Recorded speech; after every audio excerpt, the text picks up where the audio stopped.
So it's really very cold and damp and chilly. So I'm just topping up on turf. I'm going to take the dogs for a walk now, you know, to get the blood flowing and give them a bit of exercise.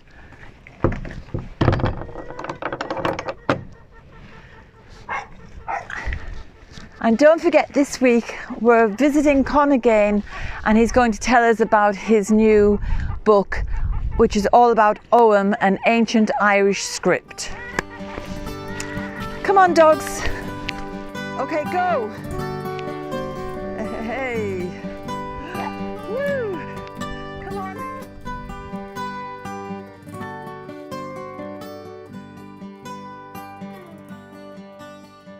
Hello everyone, I'm back talking to Con. I've got a lovely glass of whiskey from Niamh, so we should be able to really be garrulous now, talking about all kinds of things Celtic and Druidic.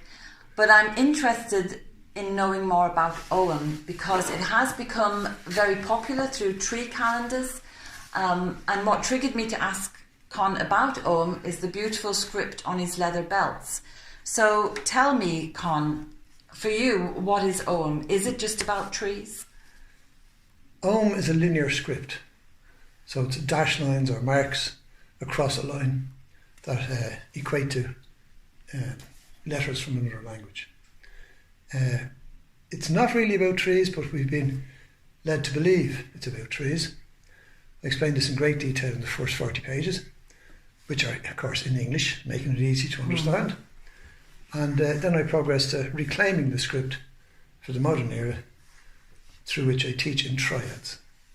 And what's a triad? A triad is a group of 3 ideas made into one, let's call it a paragraph, and presented as a block of knowledge. So, for example, it might be the best 3 things about a mother, or the best 3 things to do on a dark night, or... A good example would be the Celts saw their world in threes. 3 realms of the sky, the land and the sea. It's very simple.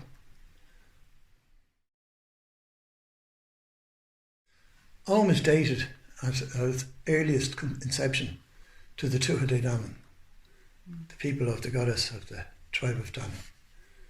And one of the senior members, called Ogma, who was brother to Liu and to Dagda, created this script so he could keep the rustics apart from the learned men.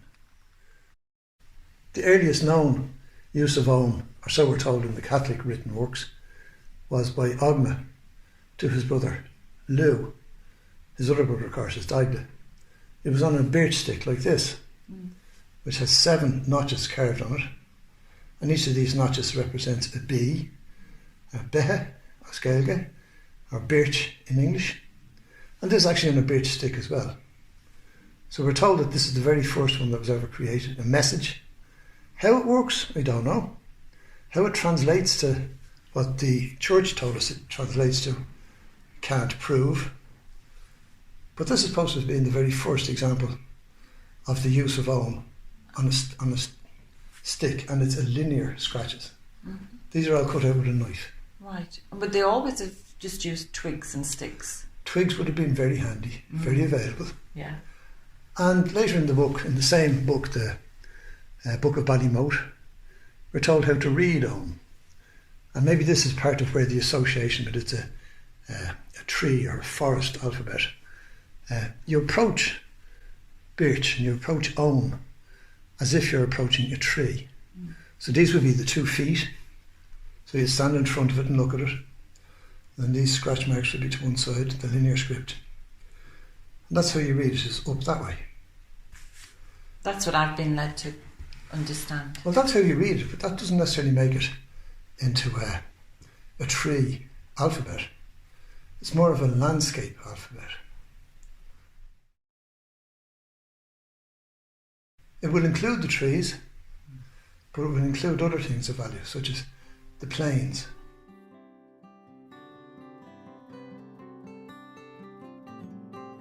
The mountains,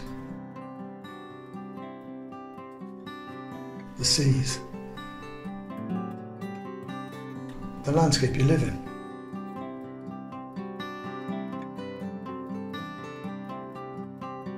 So it was a living calendar.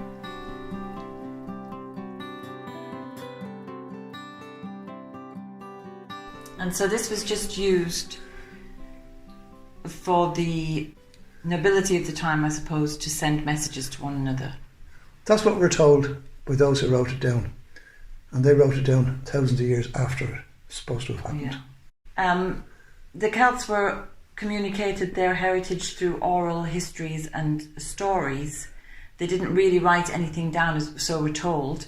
So when they've created this Ogham alphabet, it must have had possibly spiritual or mystic aspects to it. It could have very far-reaching uses. It was invented by Ogham of the Druid, which is pre-Celtic, apparently. Yes. But it could have these characteristics in it. This particular one says 7 bees. Now, how that means anything in particular, I don't know. But if I give it to you this way, it could mean something very different. If I gave it to you this way. Yeah. Or if it was right-handed to you, or to where the sun sets in the west. That could imply it's going away, or I see. This might imply that it's coming towards you. All of that we don't know. So what we're told today is via the Catholic Church and then via 19th century mystics? Yes, and before that, in the 1600s, by a man called O'Flaherty, he wrote a particular book which included a short bit about Ogham. Robert Graves, the man who made it all very famous, and created the tree zodiac and the tree calendar. All that he takes from O'Flaherty. See, all this is very complicated. It's all explained in great depth in the first 40 pages of the book. Those pages are in English. After that, we go back into the use of Ogham, and I use it as a means of teaching. Okay, so we are buying these 2 books, Right. but anybody else can get them from your website. And what's interesting about the book is, apart from the first 40 pages that explain the history and the way it's presented generally today, it's also written in Ogham, so you have to learn to translate it. Well, any student seeking knowledge, higher awareness, has to do some work. Mm-hmm. So what is in the book then? If people are going to translate it, what kind of higher knowledge will they get? Perspectives and awareness from outside of the normal social living. Okay. This is the I like to think of it as the deeper stuff. Okay, the deeper stuff. And some of the triads in this book are old, and some of them are modern, that you think are suitable for this modern age. Well, I'm trying to encourage people with some of my own design of triads, but I'm also trying to take the best of the older triads and say a lot of this is still relevant. Oh yeah, because it's universal truths, really, isn't guiding it? people towards right relationship and deeper understanding and appreciation of the true values in life. Okay, so this book could be suitable for somebody who's on a personal spiritual path, a nature spiritual path, who are wanting to connect with their heritage and also who want to connect with their own higher selves. Absolutely. One particular man who's Irish but living in England got a copy of the book for himself, and his 12-year-old son took it over. Oh, good. So there's a picture of him up on the website. For people who are actually searching for something that has good value that they can use. Right. And so, you being a Druid, would you say there's Druidic principles in here as well? I tried to wind in Druid philosophy and higher awareness, all of the things that make the world work better. I tried to include as much of that as I could in what I've written.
So I'm looking at this little stick here with the 7 B's in, which doesn't actually make a word because it'd be...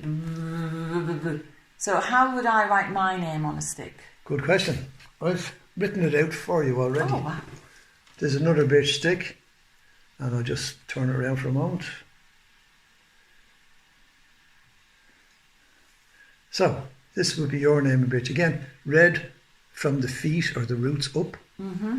So, this is T, E, R, and I, because you spell your name with an I. So, that's Terri.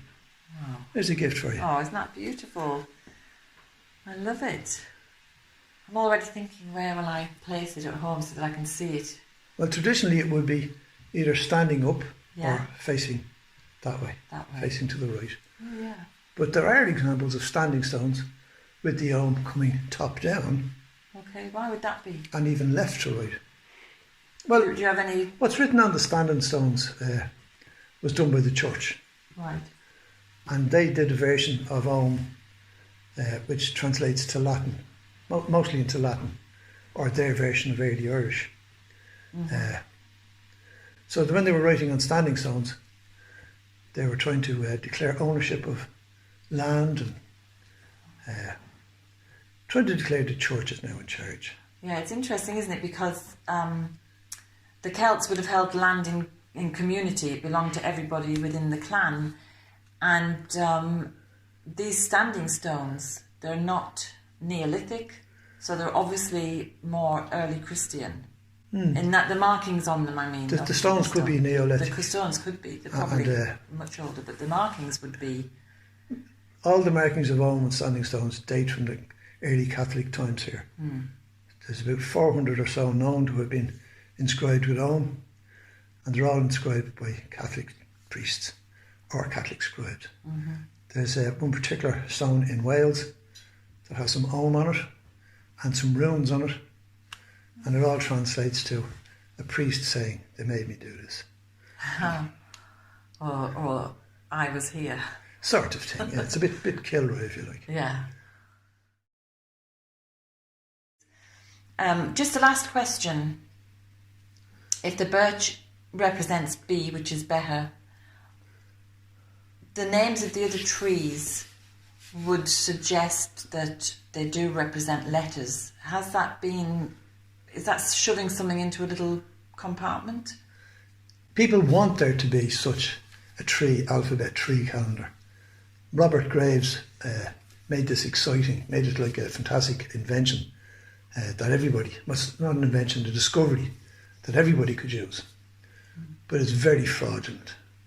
It's founded upon fabrications. He made up stuff to suit his needs. It's all explained in great depth inside the book. Okay. So I'm going to take this home now, Con, and put it somewhere where I can, over my desk, I think, where I'm working. And thank you so much. And thank you for all the explanations and for the hospitality, Niamh. You're very welcome. Glad you enjoyed it.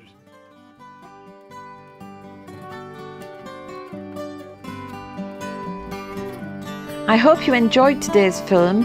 If you did, subscribe and hit the bell for notifications. And have a look at the website danusirishherbgarden.com for more information about us and about the herbal medicine courses I offer and the Wise Woman Way training. And if you go to the shop, you can find the books, the weed handbooks and other herbal goodies. And remember, we put a new film out every Sunday. So looking forward to seeing you next week.